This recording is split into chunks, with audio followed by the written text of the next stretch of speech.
Hi, everyone. Welcome back to a new episode of Emerging Brands Podcast with Kelly Bennett. Today, I have a very special guest who I've been following her journey, building her brand on social. I think she's done an awesome job of storytelling and just doing something really fun with snacks.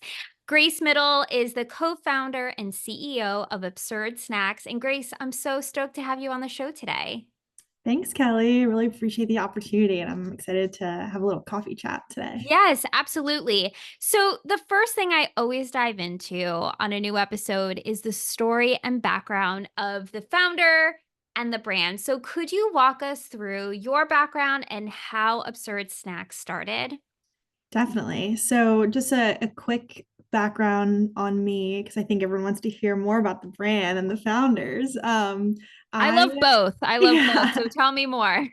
So, I've been an athlete my entire life. I ran track, played club volleyball, rode horses, and actually eventually competed in Division I track and field. I was a long jumper in college at the University of Richmond.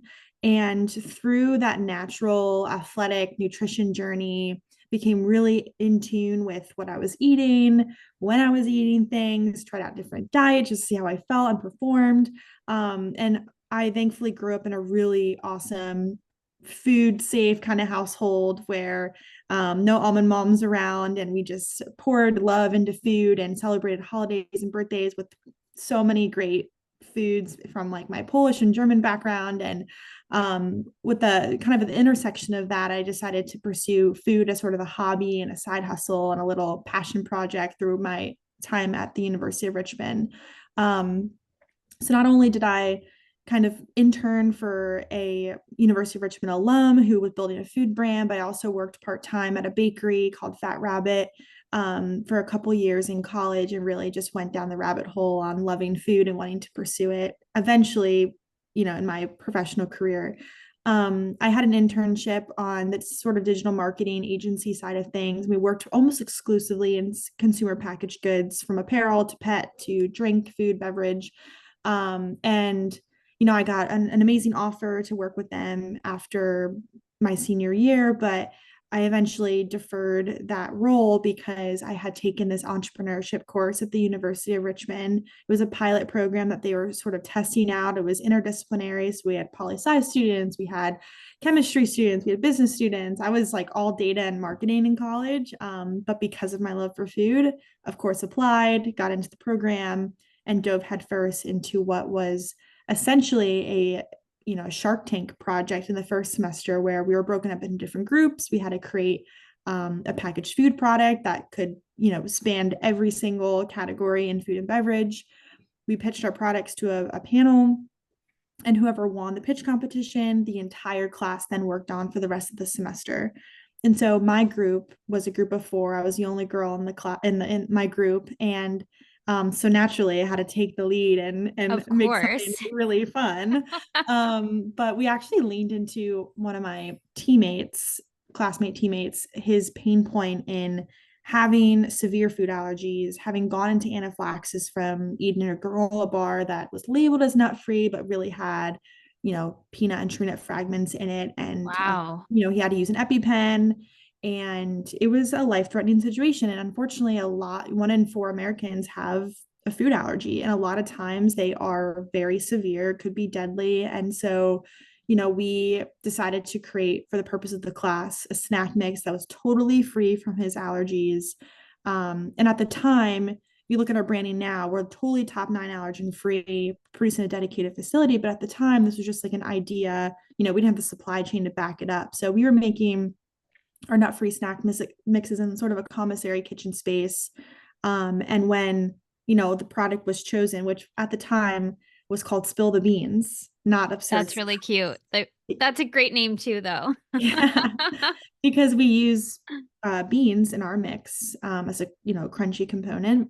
And yeah, we just had the best senior year. We sold the product into local grocery stores. We had a freelance like Fiverr person draw up packaging.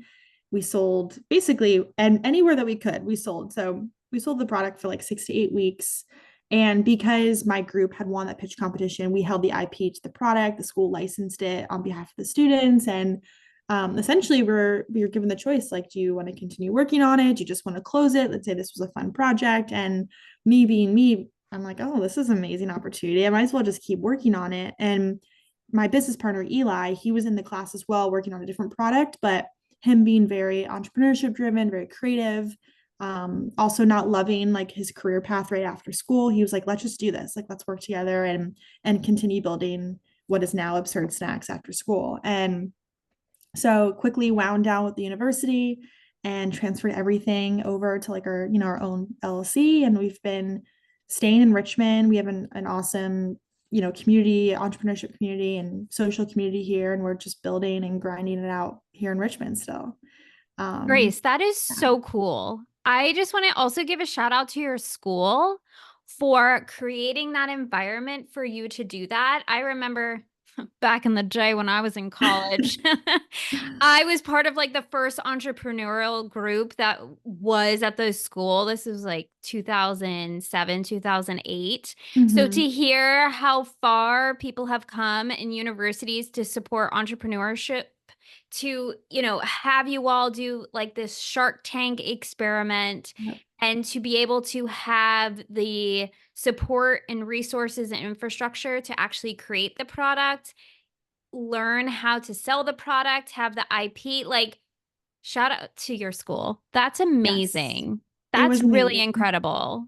And I think that really it pays homage to, I went to a pretty small school. So U of R, I want to say I had 800 students in my class, my graduating class, which is the same size, if not smaller than my high school class. I went Right. to a very big public high school. But the resources like are so concentrated in our programs on campus. And so if it wasn't for certain individuals, certain families, donors, like it wouldn't have been possible. But our school is so heavily community oriented and it pulls a lot of weight when it comes to, alumni wanting to support student founded businesses and alumni wanting to see innovation on campus. And U of R, you got to watch out. They're not only the most beautiful campus, like in the country, it's by the Princeton Review, but they really have a lot of cool innovative things shaken up on campus, and students to this day are still making products every single year. That's um really interesting. I'm going to check that out because I had no yeah. idea that that school had such a great program. But I love innovation like that, especially on the level of a college campus and Mhm. supporting that growth. So after college, you graduated and you're like, okay, I'm going to do this. And one of your classmates then, did he become your co-founder? Yes, exactly. Okay, so then how long ago was that? So we have made it official April 2022. Oh, so not that long ago. So No. okay, so April 2022, it's 2004. What happened? Tell us that part So of the much. story. Yeah, so when we graduated, we were still, just selling this allergy friendly snack mix, not making huge claims or anything because we couldn't because we were manufacturing, but we still had this kind of, passionate idea that like we need to make the best possible snacks for people who need it the most. And so, not really coming from a very professional food background, there were so many holes in our business plan naturally, like how to scale manufacturing, how to Right. achieve certain profit margins, how to decide what flavors to launch, like all these things that they just frankly, in undergrad, they don't teach you. And that's the nature of, the way that universities work. And that's totally great. But the way that we learned was just by doing. And that was why the course was so successful, is because the teachers are just like, here's the outline, you go do it and figure it out. And so we kind of just continued doing that after school in a slightly more structured way. We took part in a customer discovery program called ICAP. It's a state funded program, about 8 or 10 weeks long, where all you do is interview customers. And so you That's draw these, incredible. yeah. So you get one-on-one time, whether it's 10 minutes or an hour, depending on how interested the person is to help you out on that day. But we sort of recruited all these people from Facebook groups, Instagram groups, Reddit threads, and these people who have food allergies would give us 10 minutes to an hour of their time. And we essentially just connected the dots on the biggest pain points they experienced. And then that's when we built our real, like what you see today, the go to market strategy, how we validated the product was all from that initial consumer base. Um, So you were able to leverage those case studies and interviews, I should say, to then connect the dots of the biggest selling points of the brand that you were able to then leverage for D2C and then retail. exactly. Yeah. So Love this Eli and strategy. I, Grace, I'm into this. And thank that you. was funded by the state. Yeah, so it is funded by the state. So anyone can apply. That's cool. It's a specialty Virginia thing. Oh, I want to say it's available in other states. Of course, we haven't looked into that because we've always been in Virginia. But yeah, the city of Richmond entrepreneurship community is pretty amazing. And that was our driving force, I think, for staying in Richmond. Of course, just being the natural, like, graduated from college, not having a job. Like, we could have moved back home. We could have lived at home for a little bit. Eli's from New York. I'm from Pennsylvania.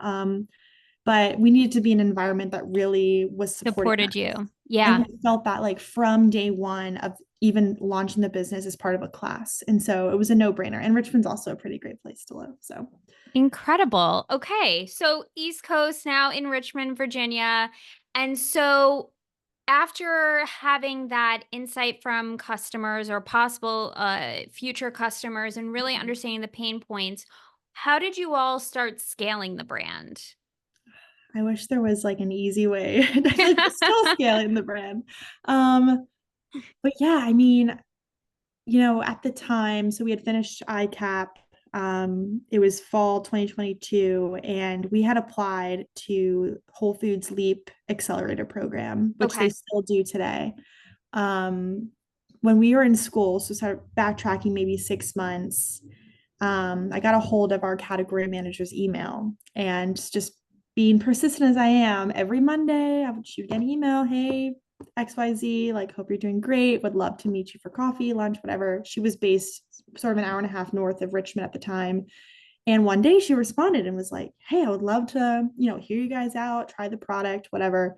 Eli and I drove up to DC, Silver Spring, Maryland area, random Wednesday, Thursday morning, got lunch with her. She tried the snacks. And from that point on, she kind of just brought us into the Whole Foods community, was a mentor, took us through the ebbs and flows of what it looks like to submit to Whole Foods. And she recommended that we apply to the LEAP program. So we kind of went through that during ICAP and eventually found out in the fall that they did not accept us as like top 10. I think we made it to like top 30 out of 600, but that they wanted to onboard the products and just start selling them in Whole Foods. At Wow. this point, we're like, yay, but also, whoa, like, we don't have packaging, we don't have a co-manufacturer, we have nothing. We were Wow. still in Okay. learning phase all summer.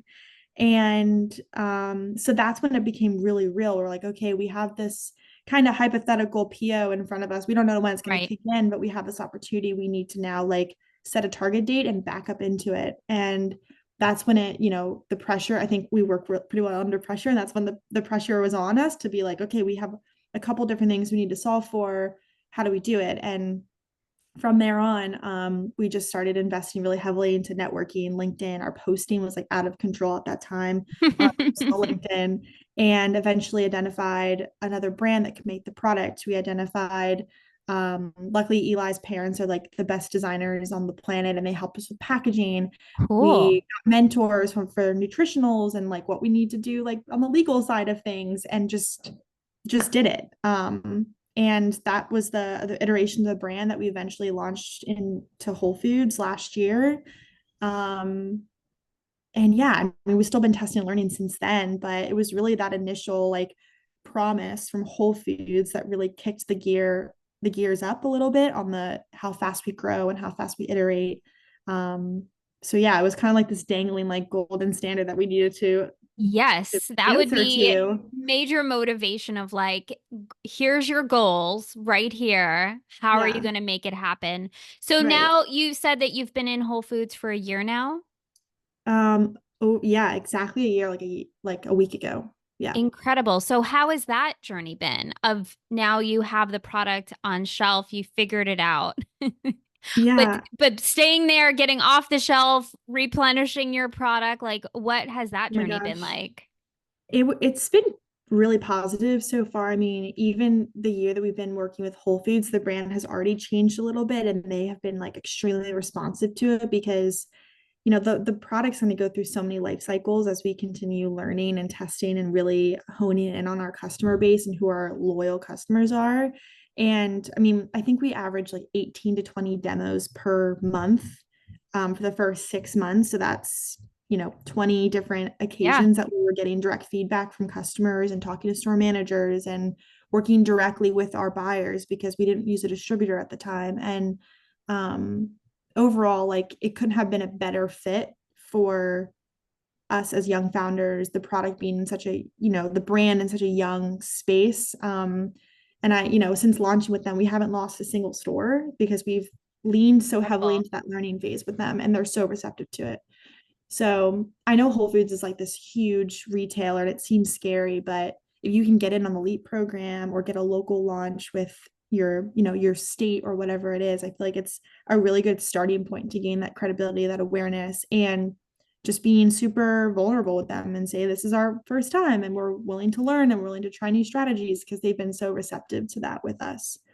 That's So, a yeah. great piece of advice of leaning into the learning and being really open to learning, showing Mhm. that you've done your part of the side, to make it a really great product, to get that feedback. Like it shows that you've been doing a lot of the work, but also to partner with a retailer who appreciates that and appreciates that you're willing to learn and edit and refine and listen to make the most of that relationship. So that's a really great piece of advice.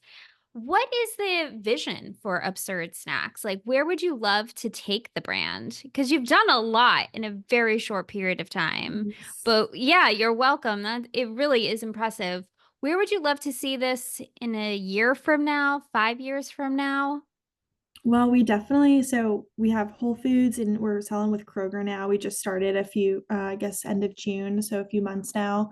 And luckily for us, it looks like a lot of our category reviews are for other retailers are coming up at the top of the new year.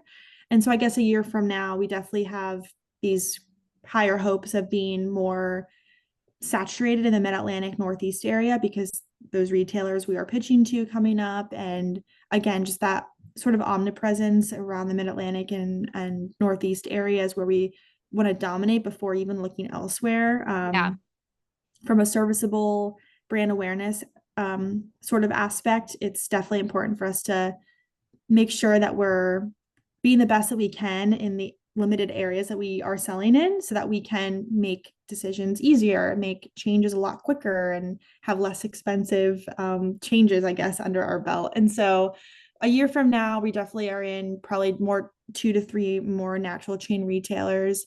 And then we do have a vision for allergy friendly granola bars down the line, whether it's a protein ooh, bar, a granola bar, a snack bar. That's also a space that is, people with food allergies are underrepresented in almost every single category.